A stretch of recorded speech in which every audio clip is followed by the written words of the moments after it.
सन 3 हिजरी जंग गतफान ओहद। सवाल, सन 3 हिजरी की बड़ी और मशहूर लड़ाइयाँ कौन सी है? जवाब, जंग गतफान और जंग ओहद।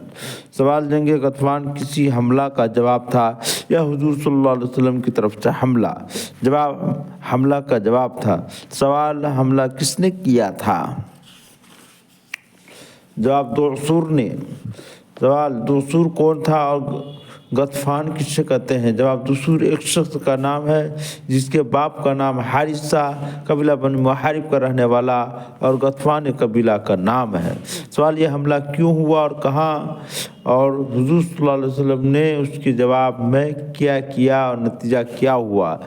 जब इस हमला की वजह कुफ़ार का वही इरादा था, इस्लाम और मुसलमानों को नुकसान पहुंचाया जाए, यहाँ तक उनको नेस्तो नाबूद कर दिया जाए।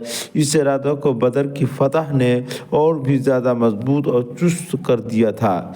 चुनांचे दुसूर एक बड़ी जमात को लेकर मदीना की तरफ चला, मुसलमानों को ज़ख्म पहुँचाए। हुजूर सल्लल्लाहु अलैहि वसल्लम को इल्म हुआ तो आप मुकाबला के लिए मदीना बाहर तशरीफ़ लाए, मगर दुसूर और उसके साथी रोब खाकर पहाड़ों में जा छुपे और हुजूर सल्लल्लाहु अलैहि वसल्लम मुतमईन होकर मैदान से वापस हुए। सवाल, ये हमला कब हुआ और दुसूर के लश्कर की तादाद कितनी थी? जवाब, 12 रबीउल अव्वल सन 3 हिजरी में हुआ और दुसूर के साथ 450 आदमी थे। सवाल, ये लोग किस कबीला के थे? जवाब, कबीला बनी सालबा और बनी मुहारिब के। सवाल, दुसूर की वापसी कुफ्र की हालत में हुई या मुसलमान होकर? जवाब, मुसलमान होकर। सवाल, वो किस तरह मुसलमान हुआ? जवाब है, इस सफ़र में इत्तफाकन कुछ बारिश हो गई थी। मैदान से वापस होकर हुजूर सल्लल्लाहु अलैहि वसल्लम ने कपड़े उतारे और एक दरख्त पर सूखने के लिए डाल दिए। शाहिद दो आलम सल्लल्लाहु अलैहि वसल्लम साया में आराम फरमाने के लिए ज़मीन पर लेट गए। लश्कर के आदमी कुछ फासला पर थे। दुसूर ने पहाड़ के ऊपर से हुजूर सल्लल्लाहु अलैहि वसल्लम को तन्हा देखा और मौका मुनासिब समझकर फ़ौरन हुजूर सल्लल्लाहु अलैहि वसल्लम के सराहने पहुंचा और तलवार खींच कर बोला, बताओ अब तुम्हें कौन बचाएगा? मेरा खुदा। इस सच्चे रसूल का जवाब था जो अपने खुदा पर पूरा पूरा भरोसा रखता था, मगर नामालूम उन चंद सादा कलमों में क्या तासीर थी कि दुसूर काँप उठा, तलवार हाथ से छूट गई और सुस्त दर रह गया।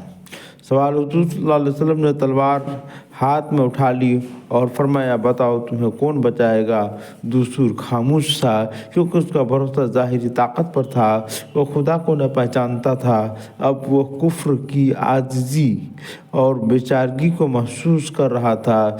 उसके पास उसके सिवा कोई जवाब न था, कोई नहीं। हुजूर सल्लल्लाहु अलैहि वसल्लम को उसकी बेचारगी पर रहम आया और माफ़ फरमा कर छोड़ दिया।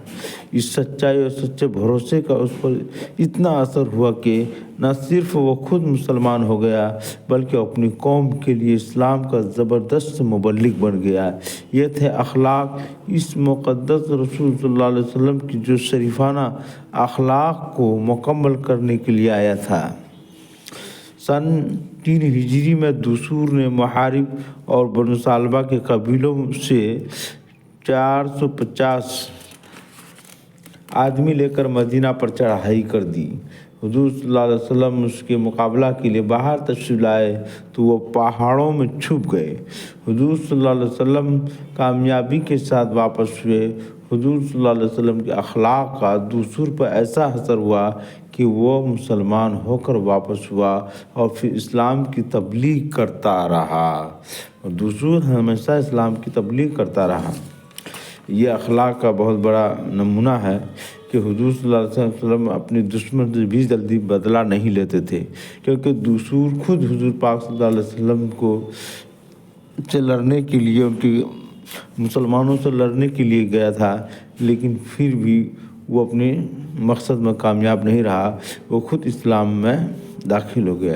ये हुजूर पाक सल्लल्लाहु अलैहि वसल्लम के अखलाक का तकाज़ा था कि दुश्मन से भी जल्दी वो अपना बदला नहीं लेते थे, क्योंकि दुसूर वो जो चला था वो इस्लाम को ही ख़त्म करने के लिए, اور وہ یہ طاق میں تھا کسی طرح سے اسلام کو نیست نابود کر دے، لیکن حضور پاک صلی اللہ علیہ وسلم کو تنہا پایا، ہو سکا کہ نعوذ باللہ قتل کر دیں، لیکن حضور پاک صلی اللہ علیہ وسلم نے کہا کہ آپ کو کون بچائے گا، میرا خدا، اسی وجہ سے ان کا ہاتھ پیر کانپنے لگا۔